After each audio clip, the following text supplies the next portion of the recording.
उत्तर प्रदेश की 25 बड़ी खबरें। बजट से पहले मोदी सरकार ने खुशखबरी अलर्ट पेंशन योजना पर। इस फैसले से उन लोगों को फायदा होगा जिसके पास रिटायरमेंट के बाद आय का कोई पक्का जरिया नहीं होता। बता दें, इस साल का बजट 1 फरवरी सन 2026 को पेश किया जाएगा। इससे पहले सरकार का फैसला बेहद अहम माना जा रहा है। केंद्र सरकार ने करोड़ों गरीब कम आय वाले को संगठन क्षेत्र का कामगारों को बड़ी राहत दी। बुधवार को प्रधानमंत्री नरेंद्र मोदी ने अध्यक्ष में हुई कैबिनेट बैठक में अलर्ट पेंशन योजना एमपीवाई को वित्त सन 2030-31 तक जारी रखने की मंजूरी दे रही है। इसके साथ ही सरकार ने यह भी साफ किया है, योजना सुचारू रूप से चलने के लिए जागरूकता विकास कार्य को फंडिंग सपोर्ट पहले की तरह जारी रहेगा। इस फैसले से उन लोगों को खास फायदा होगा जिसके पास रिटायरमेंट के बाद आय कोई पक्का जरिया नहीं है। पेंशन योजना के तहत लोगों को 60 साल की उम्र के बाद हर महीने 1000 से 5000 तक की गवर्नमेंट पेंशन मिलती है। पेंशन की राशि इस बात पर निर्भर करती है व्यक्ति के कितने साल तक और कितना योगदान किया है। यह योजना खास तौर पर दिहाड़ी मजदूरों, घरेलू कामगारों, रेडी पटरी वाले किसान और छोटे दुकानदारों के लिए बनाई गई है जो किसी सरकारी या निजी पेंशन स्कीम के जुड़े नहीं होते। सरकार का मानना है कि यह योजना बुजुर्गों में आर्थिक सुरक्षा देने के साथ सामाजिक सामंजस्य में सुनिश्चित करती है। कैबिनेट में फैसला यह भी शामिल है कि सरकार आगे भी अबाउट टीच प्रोग्राम, क्षमता निर्माण और अन्य विकास गतिविधियों पर खर्च करेगी ताकि ज्यादा से ज्यादा लोग इस योजना से जुड़ सकें। इसके अलावा योजना को लंबे समय तक आर्थिक रूप से मजबूत बनाने रखने के लिए गैप फंडिंग भी जारी रहेगी। सरकार का कहना है कि जब तक असंगठित क्षेत्र बड़े हिस्से में सामाजिक सुरक्षा के दायरे में नहीं लाए जाते तब तक इस तरह की योजना का मजबूत बनने रहने में बेहद माना जा रहा है। उत्तर प्रदेश दिवस सन 2026 और इस बार ज्यादा अभ्यास, संस्कृति और जन भागीदारी वाला बनाने की तैयारी है। 24 से 26 जनवरी सन 2026 तक मनाने वाले उत्तर प्रदेश दिवस सन 2026 में प्रदेश की संस्कृति, सफल निरंजन और विकास यात्रा के एक साथ मंच मिलेंगे। खास बात यह है कि यूपी के दिवस के मुख्य अतिथि केंद्रीय एवं सहकारिता मंत्री अमित शाह होंगे, जिसने आयोजन को राष्ट्रीय स्तर पर खास पहचान मिलने की उम्मीद है। मुख्यमंत्री योगी आदित्यनाथ बुधवार को यूपी दिवस सन 2026 की तैयारी की समीक्षा कर रहे हैं। साफ कहा है कि आयोजन केवल सरकारी कार्यक्रम नहीं बल्कि जनोत्सव होना चाहिए जिसमें हर जिले की भागीदारी और प्रदेश की आत्मा दिखाई दे। मुख्यमंत्री ने अधिकारियों को निर्देश दिया है कि सभी तैयारी गरिमा अनुसार और समय अनुसार होनी चाहिए। लखनऊ से पूरे प्रदेश में एक साथ उत्सव मुख्य समारोह राजधानी लखनऊ स्थित राष्ट्रीय प्रेरणा स्थल पर आयोजित किया जाएगा।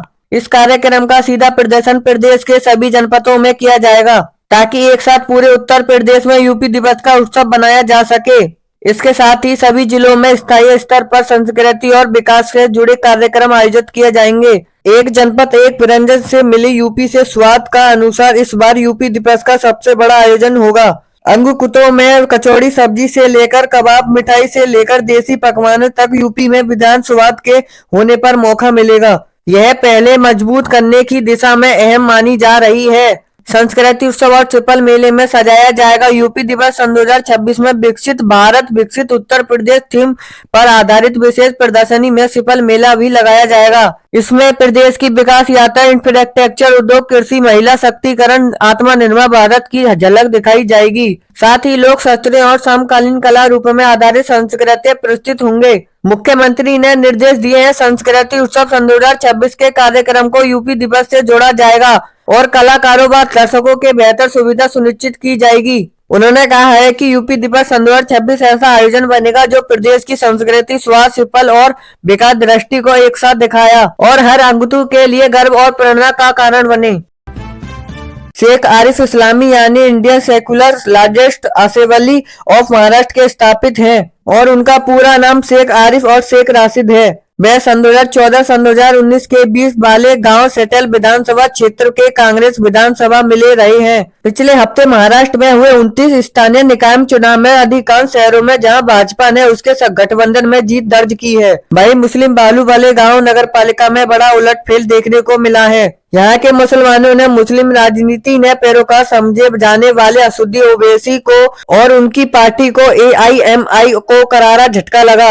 16 जनवरी सन 2026 को घोषित चुनावी नतीजों में नवगठित पार्टी इस्लामी सबसे बड़ी पार्टी बनकर उभरी है। इस नतीजे ने सबको चौंका दिया है। कुल 85 सदस्य ने सदन इस्लाम को सबसे ज्यादा 35 सीट मिली है। जबकि असदुद्दीन ओवैसी पार्टी को 26 सीटें के साथ दूसरे स्थान पर रही है। शिवसेना शिंदे कूट को 18 सीट पर जीत हासिल मिली है, जबकि समाजवाद पार्टी पर 5 सीट पर कब्जा बनाया गया है। सपा ने इस्लाम के साथ गठबंधन में चुनाव लड़ा था। राष्ट्रीय पार्टी कांग्रेस भाजपा को क्रम 3 और 2 से सीट मिली थी। इस तरह किसी भी दल को बहुमत नहीं मिल सका। हालांकि इस्लाम के पास 40 प्रदेशों का संख्या बल है, जो बहुमत के आंकड़े 43 के 3 कम है। वहां का मेयर बनाने के लिए इस्लामी पार्टी ने AIMIM के समर्थन मांगा गया है। वह दिवंगत कांग्रेस नेता ने पूर्व विद्यालय शेख राशिद के पुत्र हैं, जिन्होंने भी मालेगांव का 2 प्रतिबंब किया था। शेख आरिफ ने भी अपने पिता की तरह राजनीति में एंट्री कांग्रेस से ही ली थी। मालेगांव का विद्यालय बनने से पहले मालेगांव में मेयर के रूप में भी सेवा से दे चुका है।